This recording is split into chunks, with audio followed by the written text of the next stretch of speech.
Imagine two children born on the same day, in the same city, to families living just a few miles apart. One child grows up in a house their family owns. There's a college fund with their name on it. When they turn 18, their parents help them understand investing. When they graduate, they have no student debt. When they want to start a business, there's a safety net. When their parents pass, they inherit assets. The other child grows up in a rented apartment. There is no college fund. Money is a source of tension, not a topic of conversation. When they turn 18, they're largely on their own. College means debt. Starting a business means risk with no safety net. When their parents pass, there is nothing to inherit, and sometimes there is debt. Both children are equally intelligent. Both work equally hard.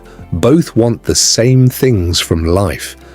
But from the moment they were born, they were playing completely different games, with completely different rules, completely different starting resources, and completely different ceilings on how far effort alone could take them. This is the story of generational wealth, and the reason nobody talks about it is because understanding it forces us to confront something deeply uncomfortable, that where you end up in life has far less to do with how hard you work, and far more to do with where you started. Let's go back in time, not too far, just 3 generations. Meet James. James was born in 1945. He worked hard his entire life, factory work, long hours, modest pay. He never owned a home. He never invested. He had no financial education and no one to learn from. Every dollar he earned went directly to survival, rent, food, clothing for his children. When James passed away, he left behind memories, love, and nothing else of financial value. James had a son named Robert. Robert grew up watching his father work hard and still struggle. He absorbed the same silent lessons about money, that it was scarce, that it was stressful, that people like them just didn't get ahead. Robert worked hard too. He got a better job than his father, but he carried the same financial blind spots. He rented his whole life. He never invested. He spent what he earned. When Robert passed, his children inherited the same thing James left Robert: nothing. Robert had a daughter named Keisha. Keisha is smart, ambitious, and works harder than almost anyone she knows. But she started with debt, student loans from the degree she needed to get the job that was supposed to change everything. She's paying rent in an expensive city because that's where the work is. She's trying to save, but there's always something, a car repair, a medical bill, a month where the numbers just don't add up. Keisha is not lazy. Keisha is not irresponsible. Keisha is 3 generations deep into a pattern that was never her fault to begin with, and this is exactly what generational wealth, or the lack of it, actually looks like in real life. Here's what most people misunderstand about generational wealth. They think it means being rich. They picture trust funds and mansions and family dynasties with last names on buildings. But that's not really what generational wealth is about at its core. Generational wealth is simply the transfer of financial advantage from one generation to the next. And that advantage doesn't have to be enormous to be life-changing. It doesn't take $1 million inheritance to change the trajectory of a family. Sometimes it takes something as simple as a parent who owns a home and can help their child with a down payment, or a family with no debt who can help pay for 1 semester of college, or parents who understand investing well enough to sit their teenager down and explain how a compound interest account works. These aren't dramatic gestures, they're small advantages, but small advantages, compounded over time, produce dramatically different outcomes. The problem isn't just that some families have wealth and others don't. The problem is that wealth and the knowledge, habits, and networks that come with it transfers quietly and invisibly from generation to generation. Children absorb financial behavior from their environment before they're old enough to question it.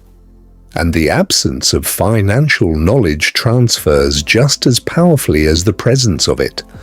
A child who grows up watching parents invest learns, without being explicitly taught, that investing is something people do. A child who grows up never seeing that behavior may never think to do it at all, not because they're less capable, but because it was never part of their reality. This is where psychology becomes crucial. There's a concept in behavioral science called environmental modeling. It simply means that humans learn most of their behaviors not from what they're told, but from what they observe in their environment over time.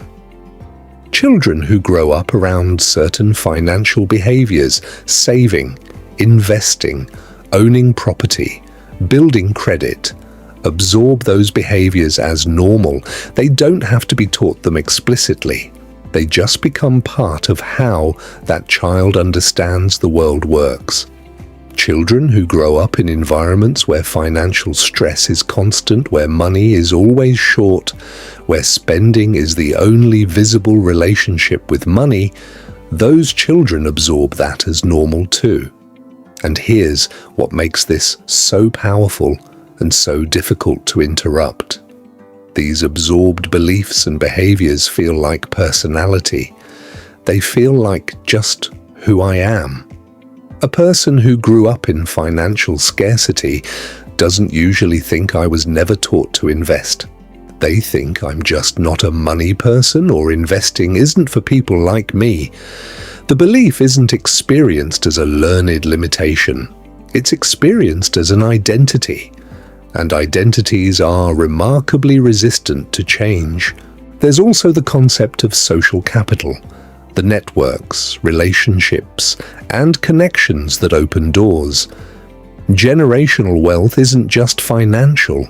It includes knowing the right people, having references, being part of networks where opportunities circulate. A first-generation professional entering a field where they know no one is competing against someone whose parents know everyone in that industry. The playing field isn't just financially uneven, it's socially uneven too. The consequences of this play out in ways that are both deeply personal and staggeringly large in scale. On a personal level, the absence of generational wealth forces every generation to start from zero, every single time.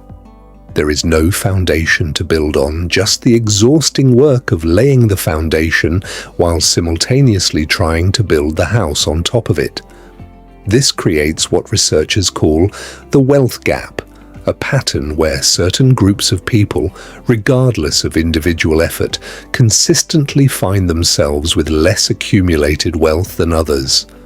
Not because of talent or work ethic, but because of compounding historical and generational disadvantage. The numbers are striking. Studies consistently show that a significant portion of wealth in developed countries is inherited rather than earned from scratch. Meaning the largest predictor of financial outcome isn't intelligence, education, or effort. It's the family you happen to be born into. On a societal level, this creates a self-reinforcing cycle. Wealthy families stay wealthy not just because of what they have, but because of what they know, who they know, and the safety nets they can provide their children. Families without wealth stay without it not because of failure, but because every generation has to spend its energy surviving rather than building. And the gap, rather than closing over time, tends to widen because compound growth works in both directions. Wealth compounds upward, disadvantage compounds too. Here's the uncomfortable truth that almost nobody wants to say out loud. The silence around generational wealth, the reason nobody really talks about it, isn't accidental. Talking openly about generational wealth requires acknowledging that outcomes in life are not purely the result of individual effort. And that idea is deeply threatening to a worldview that most people in most societies have been raised to believe. The idea that if you work hard enough, you can achieve anything. That belief is motivating. It's empowering. It gives people agency. But it's also, in important ways, incomplete. Because if outcomes were purely the result of effort, Keisha, who works harder than almost anyone, would already be ahead. And the child born into wealth, who never had to think about money a single day in their life, would have to earn every advantage from scratch. But that's not what happens. And the silence around why that's not what happens serves a purpose. It keeps the conversation focused on individual behavior rather than structural reality. It keeps the question as why don't poor people just work harder, rather than why do advantages and disadvantages compound so reliably across generations. Understanding generational wealth doesn't mean giving up on personal effort. It means seeing the full picture clearly, so that the people who need to build it can do so with their eyes open, and the people who already have it can appreciate what they were given. So what can actually be done, especially for someone like Keisha, who is starting without a foundation? The first and most important step is to decide to be the one who interrupts the pattern. Someone in every family line has to be the one who stops the cycle and starts building something different. That person rarely gets recognition for it in their own lifetime, but what they build compounds quietly for decades after they're gone. Second, understand that generational wealth starts small. It doesn't start with $1 million. It starts with owning instead of renting where possible. It starts with life insurance so that death doesn't leave debt. It starts with a will, a simple legal document that ensures assets, however modest, are passed on rather than lost to legal confusion. It starts with having a conversation about money with your children instead of avoiding the topic entirely. Third, invest in financial knowledge like it's an inheritance, because it is. The knowledge of how money works, how assets are built, how debt is managed, this is transferable. It can be passed on. A parent who learns to invest and teaches their child how is giving that child something that will outlast any single dollar amount. Fourth, build credit intentionally. Credit is one of the most powerful tools for wealth building and one of the most misunderstood. A strong credit history opens doors to home ownership, to business loans, to opportunities that require financial trust. Building and protecting credit is one of the most direct ways someone with limited starting capital can expand their options. Fifth, think beyond yourself. Generational wealth requires a longer time horizon than most financial advice focuses on. It asks you to make decisions not just for your current comfort, but for the version of your child or grandchild who will either thank you or have to start over. The most powerful financial question isn't, can I afford this? It's, what will I leave behind? James worked hard. Robert worked hard. Keisha works hard. None of them failed. All of them did what they could with what they had and what they knew. But somewhere in that line, maybe with Keisha, maybe with Keisha's children, something can change. Not because of a windfall or a lucky break, but because someone decided to learn what wasn't taught, to build what wasn't inherited, and to think not just about surviving this generation, but about what the next one will start with. That's what generational wealth actually is at its most human level. It's not about dynasties. It's not about leaving millions behind. It's about making sure the next person in your line starts on slightly higher ground than you did. And that starts with understanding something most people never get told, that the game has always been about more than individual effort.